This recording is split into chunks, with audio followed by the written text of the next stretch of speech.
Hey everyone, and welcome back to my YouTube channel. Today I'm building another oddly shaped build, and today I decided on Teardrop as the theme basically. So I just was like searching for things to build, and I kind of saw a logo. I don't remember for what it was, but it was kind of shaped like teardrops that the pointy end was like overlapping, and that was the inspiration. And yeah, that is what I'm building. As you can see at the moment, I did like the teardrop shape already, and now I'm just like filling it out basically. So here you can see that the shape was a little bit difficult underneath it because I used platforms and like the fenced in part to create that rounded bit, and that meant that um, I couldn't overlap the walls into the rounded bit, the one that lights up whenever I'm hovering over the platform, and that of course makes it a little bit difficult to find the right shape for the like actual room. So yeah, it was a little bit difficult to make it happen, but I think I did manage it, and I also think that it actually makes a decent amount of sense in the context of what I'm building. I decided on a lounge um, just because I thought why not, and it kind of fit with what I was going for. I wanted to build a public lot, and I thought like two different levels with that would be nice. And I kind of just wanted to build a lounge because I thought a restaurant type build would be nice, and I can't build an actual restaurant because I don't have the pack for it. So I always, when I want to build a restaurant, I always go for either a bar or a lounge, and in this case I decided on a lounge. I also decided to use lots of columns because of course the second um, floor needed to be supported by something, so that was columns, and I decided to just use it as an architectural detail so it looks intentional and not just something to support the upper um, part of the build. So that's what I was going for here. I also did a little bit of an outside area where people can also sit um, in like the grass basically. Um, I did use terrain paint, but it's like just a little bit of a like stony pathway. It's not actual like um, flooring, so you can still see the grass a little bit through it. And I also lined the whole shape with a little bit of those bushes, which of course it doesn't.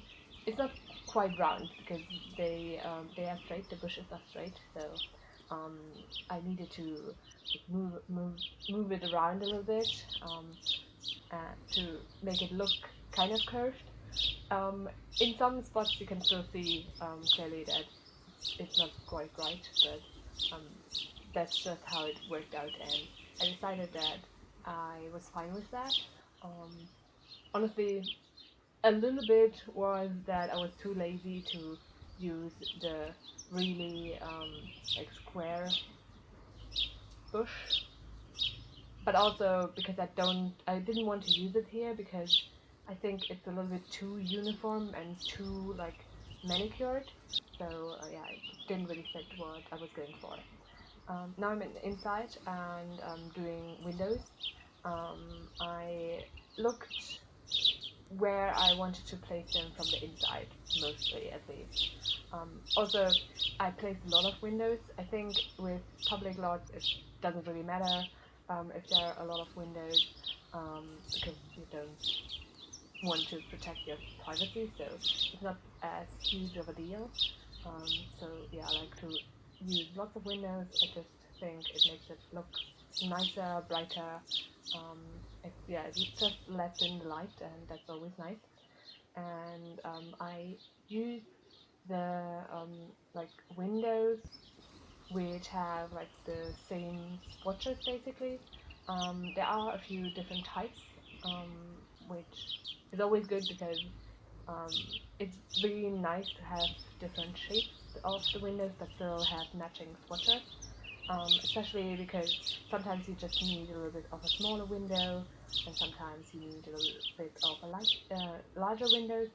So for example, in like the public area where people are sitting and eating, I really liked using those really large windows, the floor to ceiling ones, and in the kitchen I use smaller ones because I didn't want um, people just looking into the kitchen.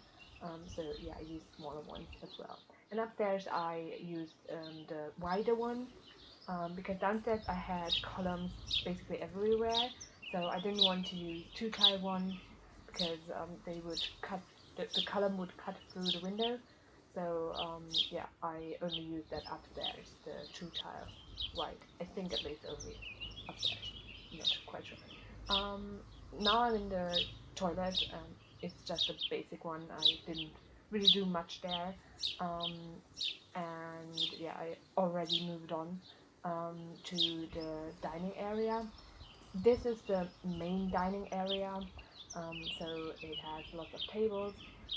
But of course, otherwhere in other spaces, I still had yeah, the spaces to fill with dining tables, or in this case, outside a little bit of a picnic area as well.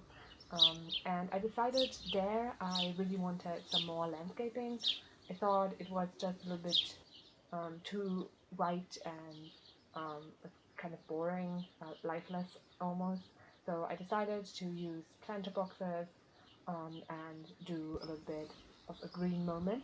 And I also think that it's a really nice like divider for the whole space. And yeah, that's why I think it looks quite cool. Outside, I also use those picnic tables um, in like the different spaces. And here I had a really strange thing happen. So I wanted to place tables and chairs, but for some reason, whenever I wanted to place them, the cursor was somewhere completely different than the table that I was moving, and it also was kind of strange with the chairs. So I just couldn't like place them there. They wouldn't snap to it. So that was really strange. In the end, I just decided to use more picnic tables, at least in the spaces where I could. Near the doors, I couldn't use those because they would be too large. So I decided to use smaller tables there and just like try and put down chairs there.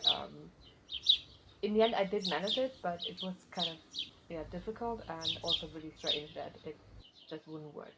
Inside, I didn't have any problems, as you can see, but outside it was almost impossible, which yeah, strange, but I don't know what was causing that, honestly. Maybe I just should have like went to the managed world and come back. Maybe it would have solved the problem, but I didn't think of that option at that moment, so yeah, didn't do it. Now I'm upstairs, and at first I thought I would just do another dining area, but then I remembered that I hadn't done all the requirements yet, so I looked at those, and because of that, I decided on a little bit of a different approach. So upstairs, there is like the piano and some guitars and two microphones, so a little bit of a stage area, and I also did a little bit of a lounge moment in one corner and put down some love piece because this is also a requirement. And in the other corner where you just come up the stairs and turn into the area is the bar area and also some seating near the stage. So yeah, that is a little bit of a different area basically. And the last large area which I hadn't filled yet was the one, basically the entrance area. And in the end, I decided to do something similar as the outside, just off that and also upstairs. So yeah, I used the picnic tables, and I also did a little bit more landscaping, and I also put down a fountain, just because I thought that space really lent itself well for it, because it was like the centerpiece, and also because I really like using the fountains, especially this one. I think it's really cool for public lots. I wouldn't put it into a private lot. I don't think it fits well there oftentimes. Of course, there are some like grand mansions or something where it would fit, but in this case, it's just a public lot, so it always fits, I think, or at least mostly always fits. But yeah, in normal like everyday houses, for like your family or something, I don't think it fits well. But I really like using it. I just think it's pretty, for something like that. And now I'm like in the decoration phase basically, and I'm putting down curtains everywhere, which honestly, with such a large lot, it sometimes takes a while, but I didn't manage it. Um, it is just a lot of windows, so a lot of curtains. It's just like a natural progression. And now I'm doing some more landscaping, because I decided that around the entrance, ground entrance, there still needed to be a little bit of landscaping, and I think it just looks a little bit prettier then, and makes it look nicer to sit there as well. And I also put down a bunch of plants inside, um, just in places where I thought I could put them down. There was just a little bit of an empty spot, so yeah, that was where I put it. And yeah, that was everything, and then I was finished. Now you can see some screenshots of the build. I hope you like it. You can download it from the gallery. My ID is TGGSims, same as my YouTube channel name. I also hope that you liked the video and will consider pressing the thumbs up button and subscribing. Thanks very much for watching, and have a great week. Bye!